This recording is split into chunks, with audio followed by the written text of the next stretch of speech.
Muy buenas noches a todos mis hermanos, tanto los presentes como los que están al otro lado de la cámara. Gracias por habernos acompañado y también disculpas por no haber podido hacer hace 15 días la reunión. Fue una situación de trabajo de misiones, así que les agradecemos por su paciencia y también por la asistencia que estamos teniendo. Que el Señor Dios bendiga su fidelidad y que nos ayude a ser de ejemplo hacia todos los creyentes. El día de hoy vamos a abordar así medio rápidamente para recordar con facilidad lo que hemos venido viendo, ¿no? Estamos en Juan capítulo 3 y allí habla Jesús directamente acerca de qué es el reino de Dios, cómo podemos entrar en el reino de Dios y qué tenemos que hacer o qué deberíamos vivir en el reino de Dios. ¿Sí? Así que pensemos rápidamente, ¿qué es el reino de Dios? ¿Qué es lo que nosotros sabemos que es el reino de Dios? ¿Es algo igual al reino humano? Es decir, hay un poder que puede tomarse por la fuerza y dirigir y organizar y ordenar y gobernar desde esa forma. ¿Es el reino de Dios? No, eso no es el reino de Dios. ¿El reino de Dios es la interacción entre Dios y los hombres? Sí. ¿Y quién pudo traernos esa interacción entre Dios y los hombres? ¿Nosotros pudimos crearla? No. ¿Quién tiene que crearla? Dios mismo, por medio del Espíritu Santo. Y Jesús va a decir eso en los primeros versos de Juan. Si no naces Nicodemo, hablando con Nicodemo, un principal sacerdote del tiempo de Jesús, si no naces de nuevo, Nicodemo, tú no puedes entrar en el reino de Dios. Y la única forma de nacer es que el Espíritu de Dios te haga nacer. No es voluntad humana, no es comprensión humana, no es intelecto, no es razonamiento, no es incluso la racionalidad humana la que te puede generar ese nuevo nacimiento, sino solamente el Espíritu de Dios. Es oírle y creerle. Cuando le oigo y le creo, entonces yo puedo entrar en el reino de Dios. Ahora, para que eso suceda, Jesús fue explicándole cosas terrenales y sencillas como el nacimiento a Nicodemo, y cuando le explicó todas esas cosas sencillas, Nicodemo aún no entendía, y finalmente Jesús le hace una vuelta de tuerca para decirle, a ver, si te he dicho cosas terrenales y no entiendes, ¿cómo te explico las celestiales? Pero te las voy a explicar. Y empezó a explicar las cosas celestiales, la interacción de Dios hacia el humano, cogiendo como ejemplo lo que sucedió con el pueblo de Israel durante el tiempo que estaban en el desierto, siendo picados por serpientes terribles, puesto que el pueblo había murmurado contra Dios. Dios les mandó unas serpientes que les piquen. El que era picado por la serpiente, ¿qué sentencia automáticamente tenía sobre su cabeza? Muerte. Estaba vivo, con dolor, gritando, chillando del dolor o lo que sea. Estaba vivo, pero en realidad ya estaba muerto. No había suero antiofídico, no había IES, bueno, peor si hubiera. No había nada de ese tipo de cosas. Y como no había esas situaciones, ¿qué pasaba con el que le picaba a la serpiente? Muerto, está muerto, destinado a la muerte. Entonces, igualito estamos nosotros picados por el pecado. Muertos, con la sentencia de muertos. Sí, respiramos, caminamos, vemos, sentimos, amamos, odiamos, gritamos, lloramos, reímos, pero estamos con la sentencia de muertos. ¿Por qué? Porque esa muerte es una destitución de la gloria de Dios. Estoy destituido, esa es mi condición, y yo no puedo generar una entrada otra vez al reino. Entonces necesito que alguien llegue a nosotros en esa dimensión. Y lo que va a explicar Jesús es justamente cómo sucede, ¿no es cierto? Entonces, ¿qué es lo que hace el humano en general para querer entrar al reino de Dios? Bueno, por lo general se porta muy bien, pero pongamos que sea una persona que tiene sueños, anhelos y esperanza, y con mucha imaginación, un día dice, voy a poner en mi barco toda la esperanza posible. Y el barquito va. Y si tiene dinero, no es solo un barco, es un yate, es un buque, es un crucero. Y va a durar ese crucero a lo largo de todos los mares mucha diversión, y habrá alcohol, y habrá mujeres, y habrá hombres, en fin, todo lo que nos podamos imaginar está en el barco. Pero llega un momento en que dice, pero nada de esto me satisface.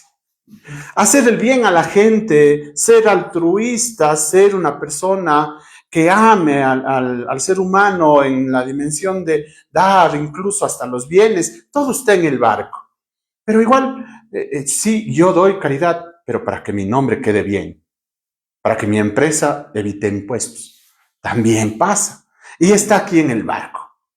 Entonces, bueno, como el barco no me satisface viajar en esa forma de los sueños, me aferro ahora a los bienes materiales. Y me compro una casa, edificio, terreno, un pedacito de departamento, un mini departamento, lo que sea. Esta casita va a representar mi apego a los bienes. Yo aquí pongo mi anhelo, mi esfuerzo y digo, trabajo por mis hijos, porque si yo no trabajo, ¿qué será? Pobres de ellos ahora, ¿con qué se quedarán? Todos estos bienes, yo los estoy trabajando para bien de los otros. Pero, ¿quién disfruta de los bienes? Soy yo. ¿O quién dice, es que yo tengo derecho a pasarme todo bien porque he trabajado para tener esta casa? ¿Y dónde está Dios? ¿En la casa? ¿Dónde está el reino? No, no hay. Es solo una edificación. Y es algo tan terrible que puede desaparecer un día. Bueno, entonces si mis anhelos, mis sueños, mis afanes, mi dinero, mis viajes, mi diversión no sirvió ni mis bienes sirven, mejor invertiré mi tiempo y mi dinero y mis recursos en viajar. Así que me voy, me compro un pasaje de avión y empiezo a viajar. Y aquí puede ser un viaje real de un país a otro para ir a buscar libertad, porque tengo plata. Si no tengo plata es ese anhelo de algún día de ser libre, algún día de poder hacer el viaje de mi vida, algún día yo de poder llegar a construir lo que yo quiero. Y está aquí. El que no tiene dinero dice, me voy a ir a las montañas a ver qué es lo que tengo para mí mismo, qué puedo interiorizar, y estoy volando. El que se droga con un poco de una sustancia se pega un vuelo y dice, aquí está toda la posibilidad de ser feliz. Pero con el tiempo, tanto el que pone el anhelo del viaje como el que pone los recursos económicos o el que pone la imaginación en volar para ser feliz o ser libre, se da cuenta que el avión empieza a tener altibajos, problemas y complicaciones. Y plum, se cae el avión y se despedazan los sueños, y se despedaza la vida, y se despedazan las esperanzas, y se despedaza todo aquello que un día fue importante. Durante todo ese tiempo aparece Nicodemo. ¿Qué puedo hacer para entrar en el reino de Dios? Yo sé que has venido de Dios y estoy convencidísimo, estamos seguros de que todo esto que haces no lo hicieras si no fuera por Dios. Estoy súper claro. Pero, ¿y ahora qué hago para entrar? Y entonces Jesús va a decir, así como la serpiente picó a los hombres, ¿te acuerdas, Nicodemo, en ese pasaje del libro de Números, cuando estaban en el desierto? Y Dios le mandó a Moisés que haga un asta sobre la que le ponga la serpiente de bronce, y para que viendo esa serpiente de bronce la gente pueda salvarse. Hubo quienes creyeron y dijeron, sí, o sea, yo le veo y me curé. Y había otros que decían, pero ¿cómo voy a estar viendo? ¿Ves una culebra? ¿Qué me vas a curar de la picadura de la culebra? ¿Dónde está mi remedio? ¿Dónde está un médico? ¿Dónde está lo que sea? No, yo no voy a ver. Igual que nosotros hoy, no creemos. Y le dice Jesús a Nicodemo, de la misma forma que pasó eso, de la misma manera, el Hijo del Hombre va a estar expuesto sobre un madero, en lo alto, donde todos puedan mirarle, donde todos puedan verle. Pero el que cree, le ve. Y el amor de Dios en Cristo desciende en gracia hacia el que le ve, hacia el que mira a Cristo. Pero está el que no cree. Y aunque el amor de Dios está descendiendo en gracia, como este no cree y no quiere creer, pues para él no es real. Pero para el que cree, le es posible. Para el que cree le es posible. Gracias al Señor. Esta representación solo es eso, una representación.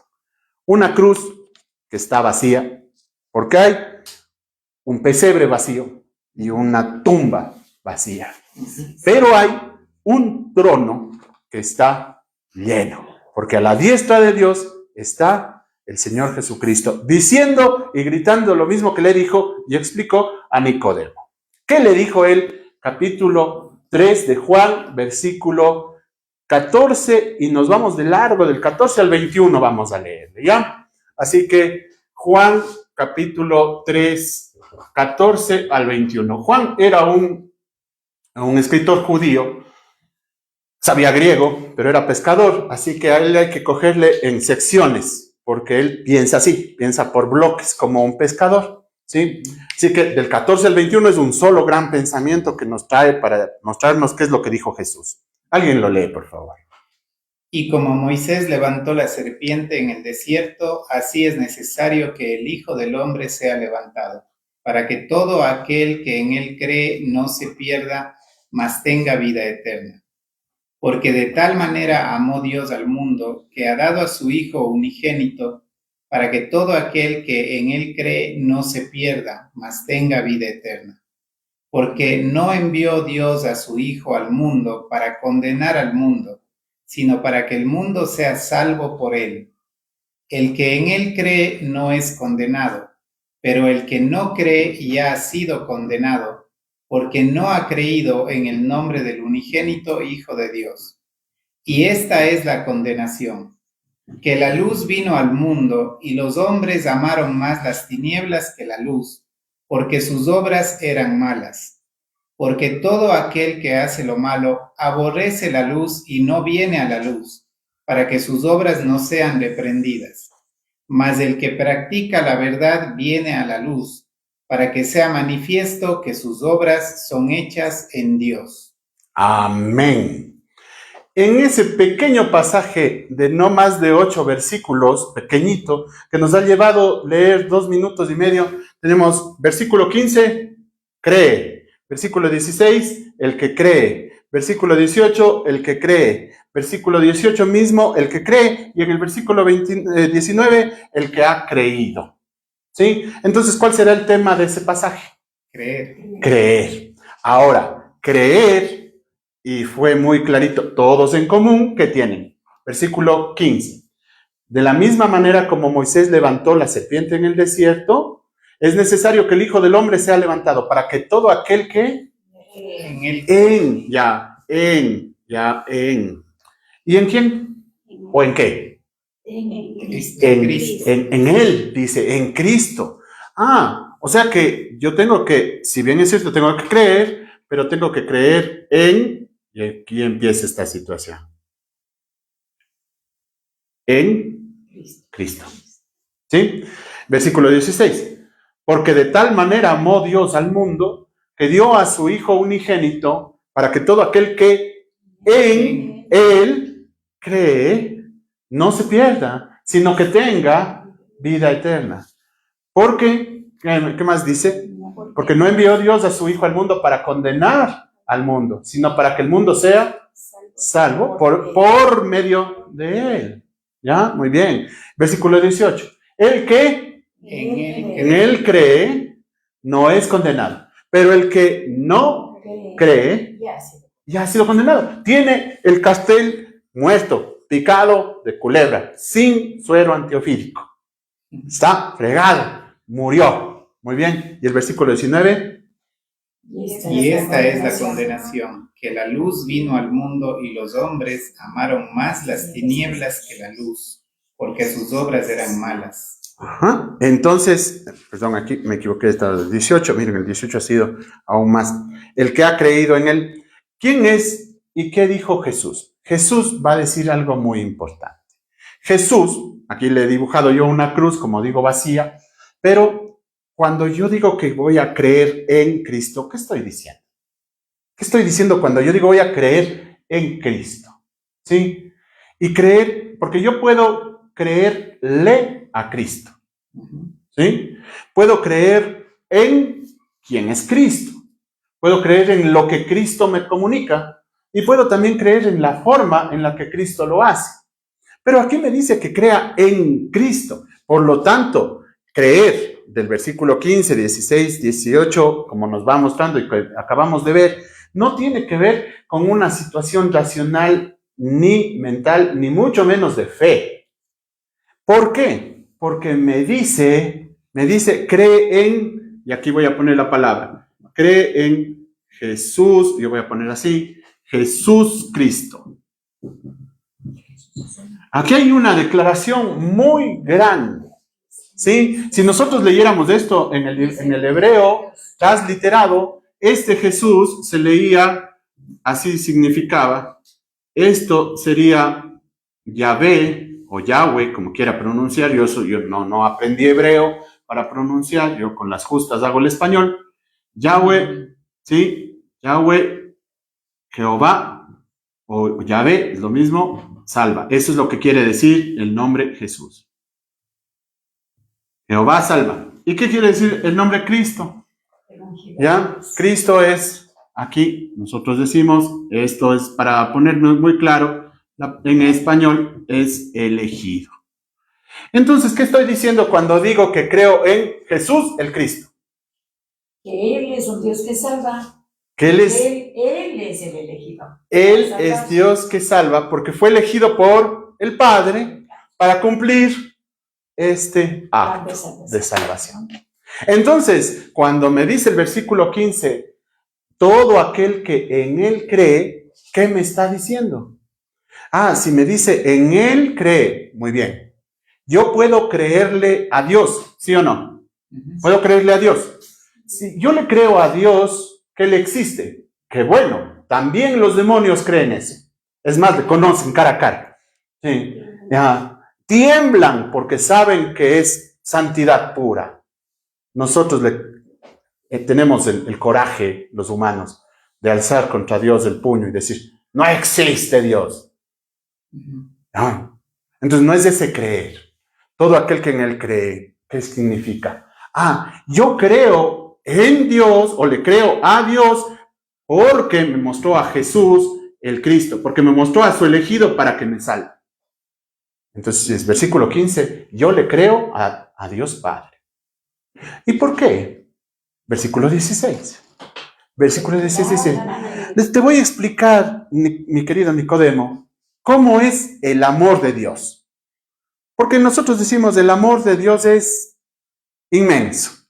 Pablo va a decir que el amor de Dios es tan largo, tan ancho, tan alto y tan profundo. Es decir, él se imagina como está rodeado del amor de Dios, ¿no? Y él dice, son tan grandes las dimensiones que no comprendemos ese amor. Pero Jesús quiere explicar cómo es el amor de Dios y explicar en el versículo 16 que si bien es cierto nosotros utilizamos para evangelizar, muchas veces por evangelizar rápido le sacamos del contenido de la significación de lo que está diciendo el versículo 16. Entonces te voy a explicar por qué Dios salva habiendo elegido a Jesús. Entonces te voy a explicar eso, Nicodemo. ¿Por qué? Y aquí viene algo grande. Esto es amor.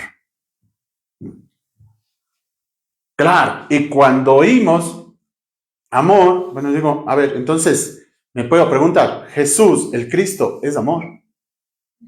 Sí, porque Jesús, el Cristo, al haber sido elegido por Dios Padre para que me salve, tenía que pagar por mí, en vez de mí, el precio que yo no iba a poder pagar jamás. ¿Cuál precio? Mi muerte.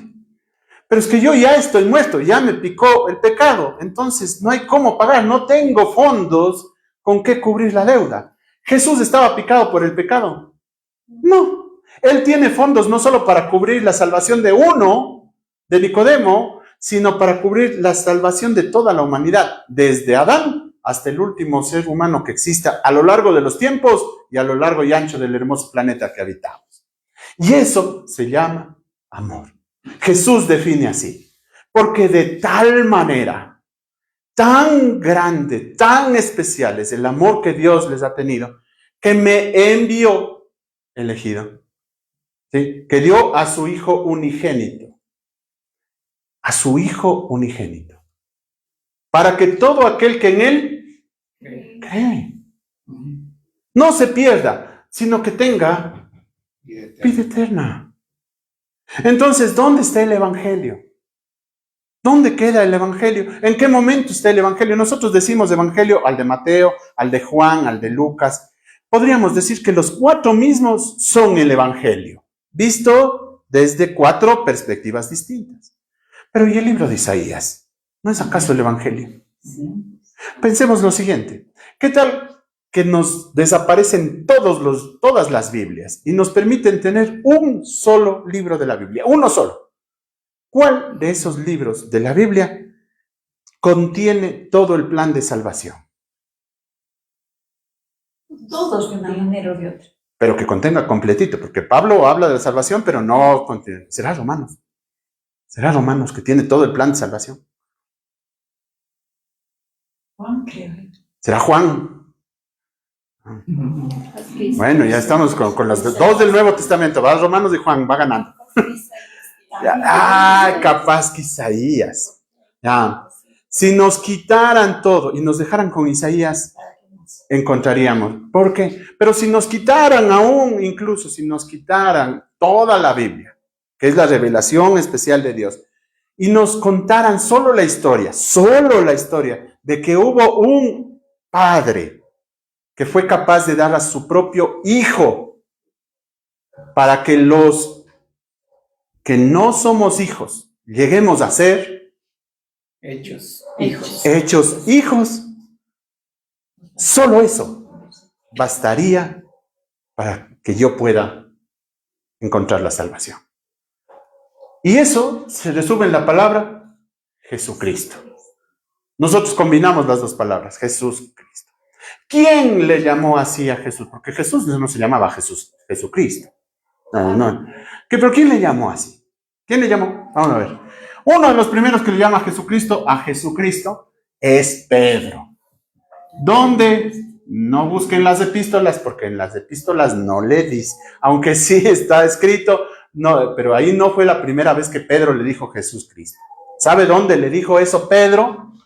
En Mateo, en el Evangelio de Mateo, capítulo 16, versículos 18 y siguientes. Me parece que es hasta el 20. Voy a ponerle aquí. ¿Sabe por qué? Porque Jesús le preguntó, bueno, ¿qué dice la gente que soy yo? Y nos dijeron, bueno, eres un profeta. Unos dicen que eres un profeta, otros dicen que eres Elías, que has resucitado. Otros dicen que eres Juan el Bautista, que salió de la tumba. Bueno. Otros dicen que era un buen maestro. Ok. ¿Y ustedes? Ustedes que han pasado conmigo, que han comido conmigo, que conmigo pasan los sustos de las noches cuando se agita el mar, ustedes que han repartido panes de lo que yo multipliqué, ustedes que han estado caminando a mi lado ahí insultados por los fariseos porque no cogen las espigas con las manos lavadas. Ustedes son mis panas, mis amigos. Ustedes, ¿quién dicen que soy yo? ¿Quién dicen que soy yo? Y Pedro le dijo, tú eres el Cristo, el Hijo del Dios viviente. ¿Qué dijo? Dijo esto. Tú eres el Cristo, tú eres el elegido, y eres el Hijo del Dios viviente, y fuiste elegido para morir. ¿Saben quién más dijo? Otro que dijo eso, que le llamó a Jesucristo sin nombrar la palabra Jesucristo, fue Juan el Bautizador. Yo le digo ahora Juan el Bautizador para que no se enojen todos los de las denominaciones, porque con eso del bautista se van a enojar. A pensar que él fue el primer bautista, no es así. Juan el Bautizador. ¿Dónde le dijo? Eso le dijo en el Evangelio de Juan, capítulo 1, versículo 29, me parece, pero pueda que yo cometo un error porque la memoria me traicione. ¿Quién me ayuda leyendo Juan 1? El de Mateo también es el, Mateo, ya. Es el 15 y 16. Perfecto, muy bien. Entonces todo el pasaje está en el 15 hasta el 20, ¿no es cierto? Bueno, todo está hasta el 20. En todo empieza desde el 13 hasta el 20. Perfecto, dejémosle del 13 al 20. Y le ponemos, como dice, 15 y 16 remarcado. Ya, gracias, mi hermano. ¿Sí? Nunca deje que le digan qué dice la Biblia, léala por usted mismo. Y eso implica, hermano, ahí tiene que ser preciso. Ahí estamos, ¿no? Ya. Y en Juan, sí está bien, 1:29.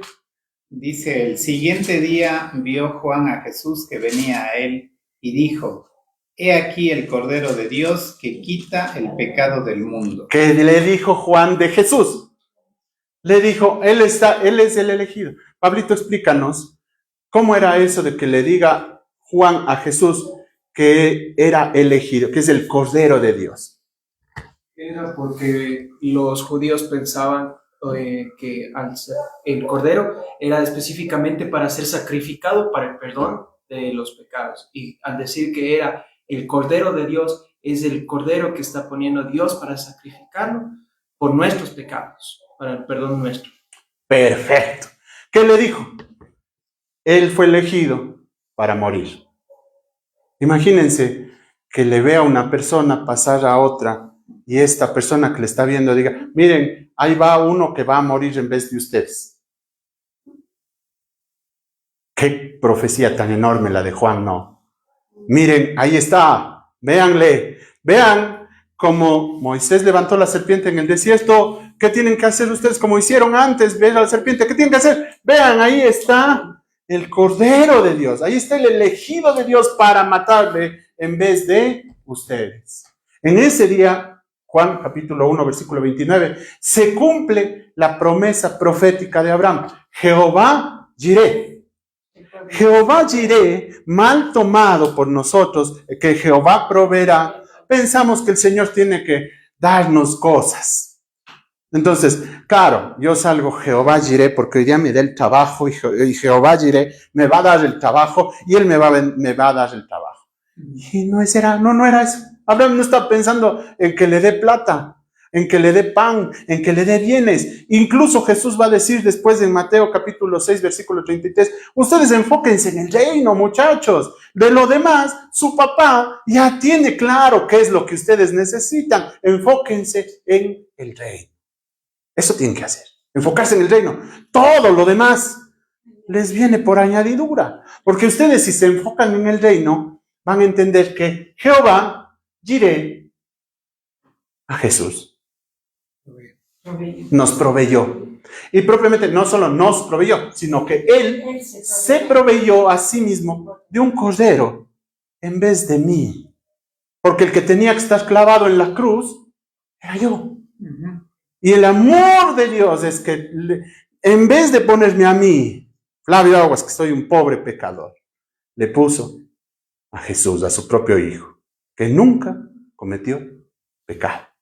Perdón, Flavio, a mí siempre me gusta comentar esto, que claro que nosotros somos demasiado pequeñitos delante de Dios, pero para tratar de comprender en alguna pequeña medida el amor de Dios, yo siempre digo que cuando estuvimos en desobediencia, Él nos cuidó.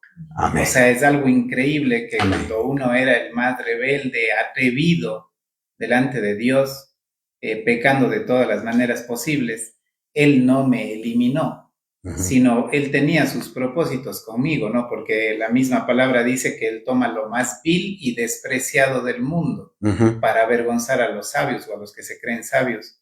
Entonces, en ese sentido, por ejemplo, me tomó a mí, porque yo era lo más vil y despreciado del mundo, porque mucha gente podía decir, ¿qué de bueno puede salir de este, no?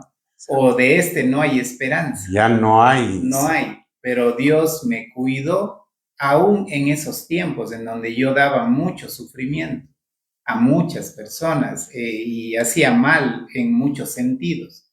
Y el poder comprender que Dios me cuidó aún en ese tiempo es algo que a mí me ayuda un poquito a comprender cómo es el amor de Dios. Porque cuando a uno le hacen algo malo, uno es un verdugo, ¿no? Y no quiere dar oportunidad y quiere venganza inmediata. Pero en cambio el amor de Dios va así, ¿no? Aunque Él es justo, va de la mano con su amor. Entonces va la justicia de Dios que no puede ver el pecado, pero va a la par del amor que en cambio me perdona y me da oportunidades. Entonces, más bien ese es el llamado a todas las personas hoy de que reaccionemos, ¿no? Amén. Y empecemos a verle y decir, o sea, yo he cometido tantos pecados, errores, transgresiones y Dios no me ha eliminado. ¿Por qué será? Así es. Y si la palabra está siendo lanzada, entonces de muchas formas, lo más lógico sería que yo sea humilde, me derrote y escuche. Y mire, ¿no es cierto? Mirar en la fe de que el que me dijo que si miro, me curo. Entonces, cuando yo le creo a Dios, entiendo que ese amor de Él en Cristo no es una emoción. Porque justamente lo que acaba de decir Saúl, ¿qué tengo yo de amable? ¿Qué hay en mí que pueda ser amado? A ver, ¿qué hay en mí? Si hablamos de carácter, soy bravo. Si hablamos de tratar bien a la gente, a unos les trato mal, a otros les trato bien. Si hablamos de que respetaba a mis padres, no porque les he hecho quedar mal cuantas veces, etcétera, etcétera, etcétera. Entonces, ¿qué puede tener el Señor Dios? Decir, sí, lindo el Flavio, esta maravilla. No, le doy náusea. Entonces, el amor no es una emoción, o al menos el amor de Dios no es una emoción, no es una emoción. Antes, al contrario, nos dice claramente que el versículo 16, que Dios muestra su amor, ¿sí? ¿En qué? En que Jesús, el Hijo, es dado. Yo merecía que me den algo. No. Si no merezco que me den algo, entonces, ¿qué es el amor? Viene la siguiente parte. Deja de ser emoción y se convierte en una acción. Ahora, esa acción, que es el amor de Dios al dar a su Hijo, el amor de Dios Padre al dar a su Hijo, hace una acción. Tomen mi Hijo, aquí está el Cordero de Dios, aquí está mi propio Cordero. Ustedes no van a poder darme un Cordero, ustedes no son capaces de crearse su Cordero. Yo creé mi Cordero, aquí está y lo voy a sacrificar en vez de ustedes. Es una acción. Esa acción tiene una dimensión mucho más profunda que la que muchas veces vemos. Es una acción continua. Entonces, esta acción, primero, es una acción continua. ¿Por qué? ¿Cómo es Dios? ¿Dios es eterno o Dios es mortal? Dios es eterno. Y si Dios es eterno, ¿cómo es su amor? ¿Y cómo es la acción del amor? Eterno. Eterno. Con amor eterno te he amado, dice el Señor, ¿no es cierto? Con amor eterno te he amado. Una acción continua de provisión de salvación. ¿Cuándo nos dio a su Hijo? ¿Cuando Jesús nació? No. Antes de que Jesús haya nacido, la mente del Padre, la voluntad del Padre, el corazón del Padre dijo, aquí está mi Hijo. Antes de que el mundo sea, ya el Señor nos amó. Entonces me ama con una acción continua, porque como no es de mí y como Él no es igual que yo, Él puede amarme desde la eternidad. ¿Hasta cuándo? Hasta la eternidad. Y yo escuché una linda frase la otra ocasión que decía que el amor de Dios se distingue porque Él nos amó cuando nosotros no quisimos amar. Amén, exacto, justamente, porque es una acción misericordiosa. Misericordiosa. Perdonarán eso de hacerles completas las frases. No dejo de ser profesor, perdón. Entonces, una acción continua y es una acción misericordiosa. Porque justamente lo que dijo hace un momento Saúl, como no es una emoción por cuanto yo no tengo nada que amar, Romanos capítulo 5, versículo 8, dice, mas Dios muestra su amor para con nosotros en que siendo pecadores, aún pecadores, Cristo murió por nosotros, porque sigue amando. Y nos ama tan misericordiosamente que no nos da lo que nos merecemos, sino antes al contrario, es una acción gratuita. Ahora, aquí hay una situación. La gente dice, si es gratuito, no vale. No vale. Porque todo en la vida te cuesta. Si no te cuesta, no sirve. ¿Sí? Así dicen, ¿no? Ya. Pero, ¿por qué es gratuita esa acción de amor? ¿Por qué? ¿Porque yo merezco? No. Pero yo puedo alcanzar. No. ¿Puedo yo decir cuánto cuesta el escudo del Ecuador bordado por las madres conceptas de Loja, que está exhibido en el Museo Nacional de allá de Quito? ¿Puedo decir cuánto cuesta? Si hacemos cuenta en bordado, tal vez llegue a unos $50 entre los hilos que está bordado. Ya. Pero ¿y las manos que bordaron? La historia que tiene. Sí, la historia que tiene. La identidad del símbolo. El contexto. El contexto.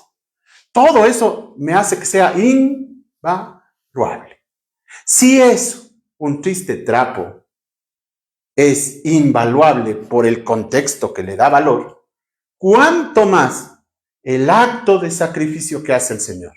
Que yo no puedo alcanzar jamás, porque es tan maravilloso, me tiene que ser a mí regalado, gratuito, porque yo nunca voy a poder alcanzar a hacerlo. Claro, gratuito para mí. Y a Dios Padre, ¿cuánto le costó? La vida de su hijo. A Dios Padre, ¿cuánto le costó? En esa dimensión, dice el Señor, para que de tal manera, así, de esta manera, amó Dios al mundo, que nos dio a su Hijo unigénito, acción, nos dio a su Hijo unigénito, ¿para qué? Para que todo aquel que en Él cree. ¿Y sabe qué hacemos nosotros? Lindo, oye, que nos has dado a tu Hijo, pero deja nomás, ya veo cómo me salvo. Yo voy a empezar a donar ropa a los pobres, yo voy a empezar a ayudar a las misiones, yo voy a asistir a la iglesia, yo voy a hacerme pastor, yo voy a ser líder, yo voy a salvar a cuánto joven de la drogadicción. Deja nomás, es tu cuestión de amor, pero deja nomás, yo solo me salvo. Así actuamos muchos. El Señor dice, no es así, porque si tú no crees en Jesús, este amor, aunque está dado, porque es así, no sirve para ti, no te sirve. En Juan 3:16 te dice y nos dice y me dice cómo Dios me ama y qué hizo para amarme. No es una emoción, es una acción. ¿Dónde nació? En el corazón de Dios. Por lo tanto, es una decisión. Y al ser decisión, involucra pensamiento, ¿sí o no? Cuando nosotros tomamos una decisión. Pensamiento. Involucra sentimientos. E involucra voluntad. Y como el Señor ejercita todo esto para dárnosla, Él manifiesta en sus pensamientos, diciéndole directamente al pueblo de Israel, yo sé los pensamientos que tengo para ti, pensamientos de bien y no de mal, para que llegues al fin que esperas. Sí, porque el pueblo necesitaba una palabra de alivio porque estaba siendo condenado al exilio. Pero ¿y al que ha sido condenado al exilio del pecado, no le dice acaso lo mismo Dios? En vez de irte por ese camino difícil, complicado, de dolor, yo sé que está asfaltado, pero que te lleva a la muerte. Ven acá. Parece que el camino es duro, pero es mi pensamiento. Acá yo te voy a cuidar, yo te pastoreo. Cuando cruces el valle de la sombra de la muerte, yo voy a estar contigo.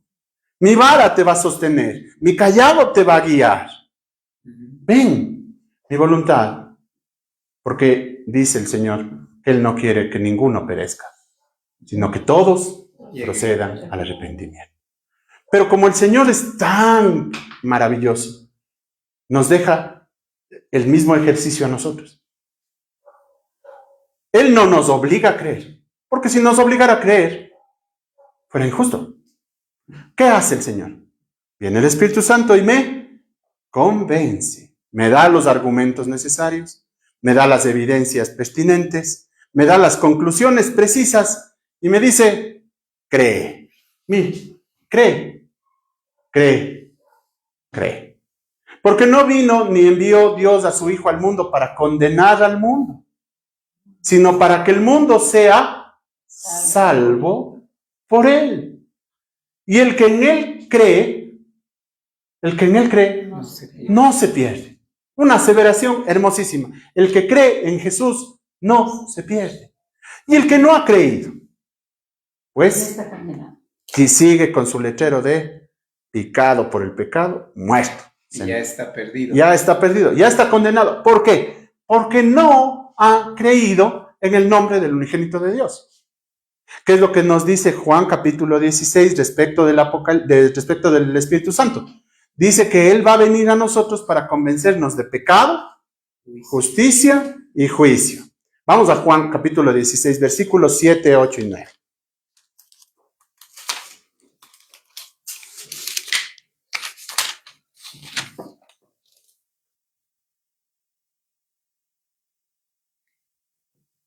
El que cree se salva. Salvación. 16, Ya. 7, 8 y 9. Sí. ¿No? Pero yo os digo la verdad, os conviene que yo me vaya, porque si no me fuera, el Consolador no vendría a vosotros, mas si me fuere, os lo enviaré. Y cuando Él venga, convencerá al mundo de pecado, de justicia y de juicio. De pecado por cuanto no creen en mí, de justicia por cuanto voy al Padre y no me veréis más, y de juicio por cuanto el príncipe de este mundo ha sido ya juzgado. O sea que el Espíritu Santo nos convence a los que creemos y a los que no creemos. Con los dos, tanto con el que cree como con el que no cree, el Espíritu contiende. Eso no quiere decir que pelea y nos agarra a golpes el Espíritu, sino que contiende. Nos argumenta, nos da pruebas, evidencias, etc. Nos argumenta. Pero el que cree, ¿qué pasa? ¿Tiene salvación? ¿Porque consiguió? No. Porque le regaló. Ya. Pero el que no ha creído tiene que ser convencido de esto, de pecado. ¿Cuál es el pecado? Por cuanto no creen, dice, de pecado, por cuanto no creen en mí. Y ese mí es Jesús, ¿no? ¿Cuál es el grave pecado de la gente? No creen. No creer en Jesús.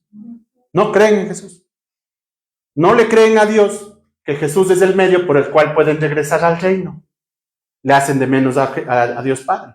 No le creen a Jesús con todas las señales y prodigios que Él sí es el Mesías. Y no le creen al Espíritu Santo que aunque les está presentando todo eso, le niegan ellos y dicen, no es verdad. No creen en Jesús. ¿Cuál es el pecado? No creen en Él. De justicia, ¿por cuánto dice? Voy al Padre y no me veréis más, ¿o no? No, de justicia. ¿Qué dice? Por cuanto voy al Padre y no me veréis más. Es decir, que Jesús va a volver de nuevo para hacer el acto salvífico de morir en la cruz y resucitar. Ya no. Entonces, nos convence el Espíritu Santo, a todas las personas, el Espíritu nos expone que no hay segunda oportunidad. No hay segunda oportunidad. ¿Hablando de qué? De que cuando yo muero, pueda salvarme. Esto lo reforzamos con Hebreos capítulo 9, versículo 27.